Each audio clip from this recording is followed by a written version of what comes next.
warahmatullahi wabarakatuh. Saya Mei Arniasari. Kita akan belajar tentang bahan ajar digital dan multimedia. Ilmu pengetahuan dan teknologi yang berkembang amat pesat, seperti belakangan ini, telah memberikan dampak yang signifikan terhadap berbagai kegiatan dalam kehidupan manusia.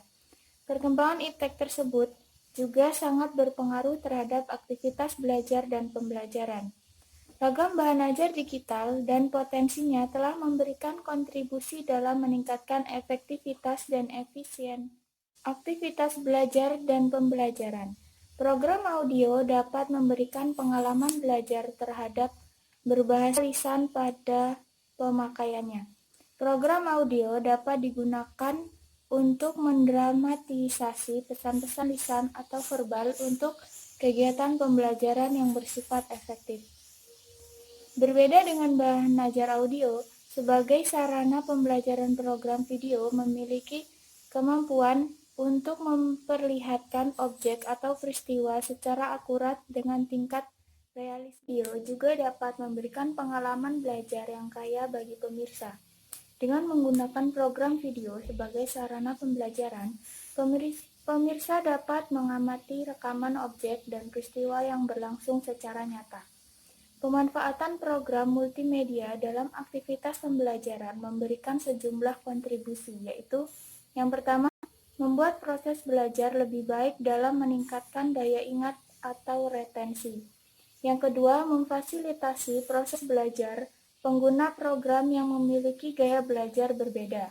Tiga, membuat peserta didik dan mencapai program tujuan pembelajaran secara efektif. 4. Menyampaikan informasi pengetahuan dengan tingkat realisme yang tinggi. 5. Meningkatkan motivasi belajar bagi pengguna program. 6. Memiliki sifat interaktif. 7. Mendukung aktivitas belajar baik individu atau kelompok. 8. Menampilkan isi atau materi pelajaran secara konsisten. 9. Memungkinkan pengguna untuk melakukan kendali terhadap proses belajar yang dilakukan.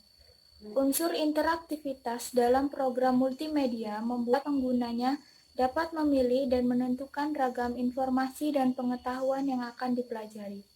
Hal ini sesuai dengan minat dan keperluan penggunanya.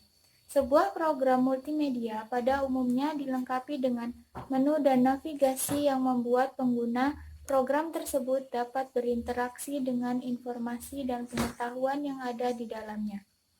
Tidak hanya itu, program multimedia juga kerap dilengkapi dengan fasilitas umpan balik bagi penggunanya.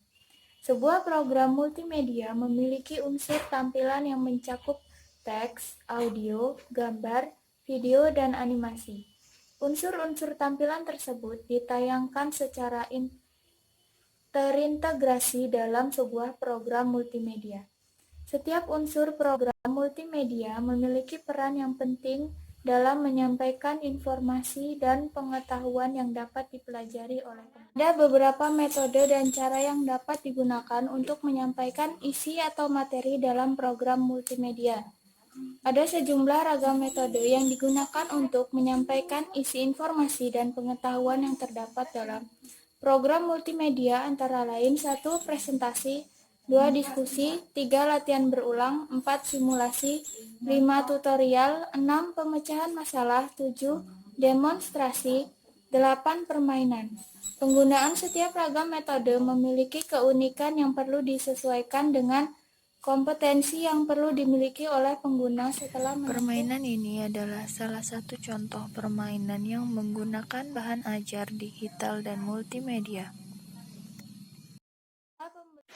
Yang selanjutnya adalah contoh video pembelajaran edukasi yang menggunakan bahan ajar digital dan multimedia. Yang selanjutnya adalah gambar speaker yang dapat digunakan dalam pembelajaran yang menggunakan bahan ajar audio. Demikianlah pembelajaran dari saya. Apabila ada salah kata dan penyampaian, saya mohon maaf. Saya akhiri. Wabillahi taufiq wal hidayah. Wassalamualaikum warahmatullahi wabarakatuh.